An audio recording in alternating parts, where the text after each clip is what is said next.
Ah, 'tis only you, adventurer. Do you come in search of intrigue, mystery, valor, the thrill of battle? I've just returned from the village of Vicejoy, and there I came across a very unusual tome. Although the region is embroiled in conflict, we have a couple of moments of refuge here in camp. So allow me to share with you Slay the Blood Witches, an Opt for the Path gamebook adventure by Dale Epperson.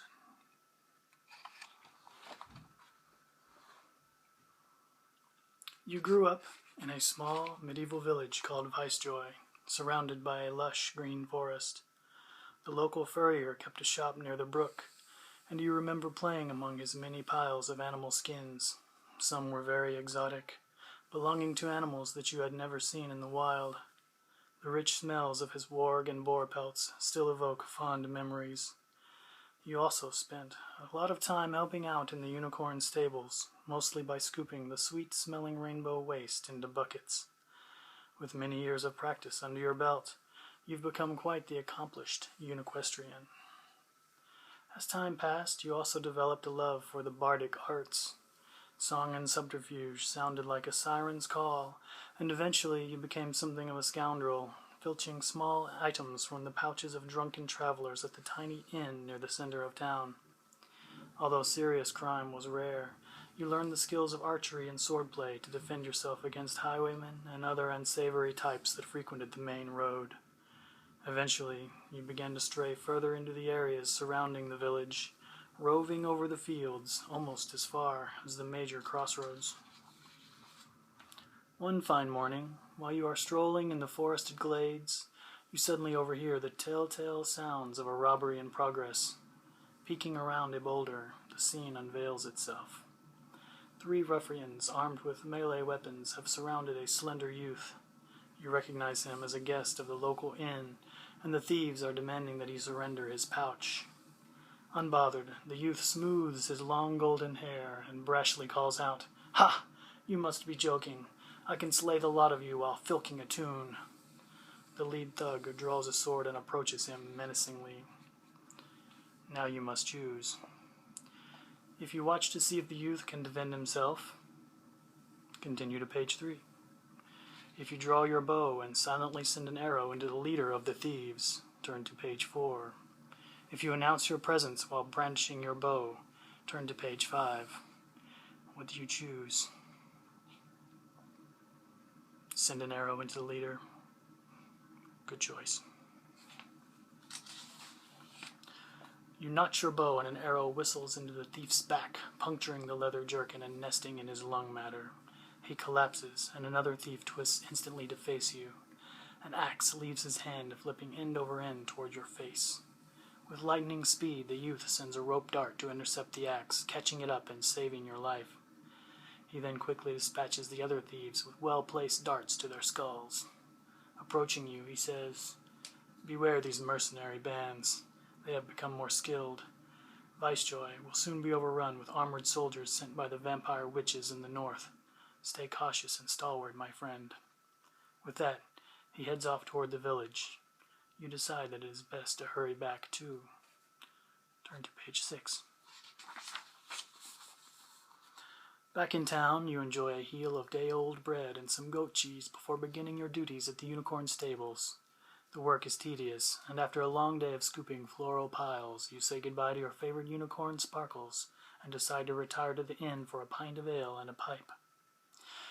The sun is low in the sky as you approach the doors, and already the sounds of revelry are drifting through the air. From the voices, it seems as if a new band of travelers has arrived in town, and you are eager to hear their stories. Suddenly, you notice the youth from the forest glade watching you intently from a shadowy alley. He motions you over, presses an amulet into your hand, and whispers, "Hail! The thieving guilds are sending sentries to this area. You should make for the tavern on the high road. I cannot join you, for I have other important duties, but do not tarry. You can either leave tonight on foot or by ship in the morning. There is a merchant vessel called the Epictetus at the docks, and I have already paid your way with the captain. Be wary and move swiftly." With that, the youth spins on his heels and disappears back into the shadows. You stand alone in the flickering light of the street torches, considering your options, when suddenly a low rumble erupts all around you and the earth itself begins to shake, tumbling apples out of a cloth sack on a nearby barrel. You consider this an unsettling omen. And now you must choose. If you decide to gather your belongings and slip away quietly under the cover of darkness, continue to page 8. If you decide to spend one more night in the village, making merry with the travelers, and set sail tomorrow, turn to page 9. If you decide to ignore this balderdash and continue living your peaceful life in Vicejoy, turn to page 11. What do you choose, adventurer? You'd like to set sail on the morrow? Good choice. There is time enough for revelry before the merchant ship leaves in the morning.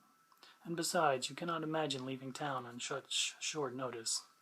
There's far too much to pack, and you simply can't neglect your morning stable duties.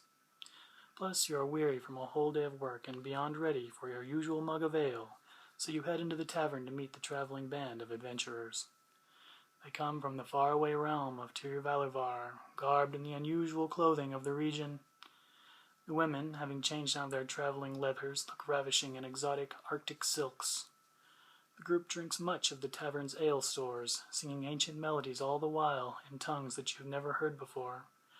It is almost dawn before you finally lay down in your lumpy straw bed.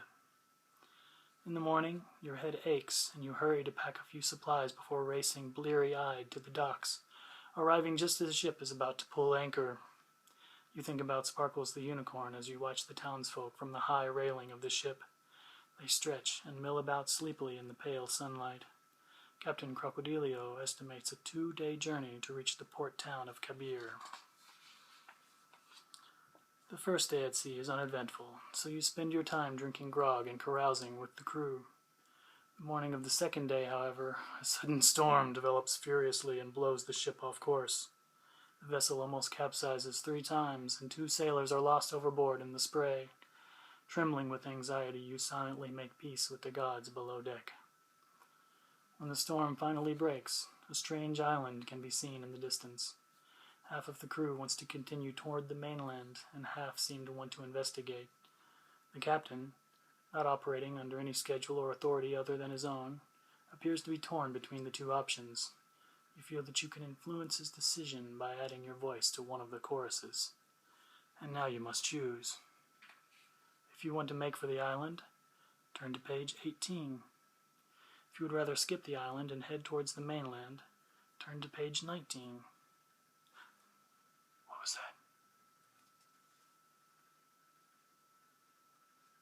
It sounds like the Thieves' Guild is around the corner.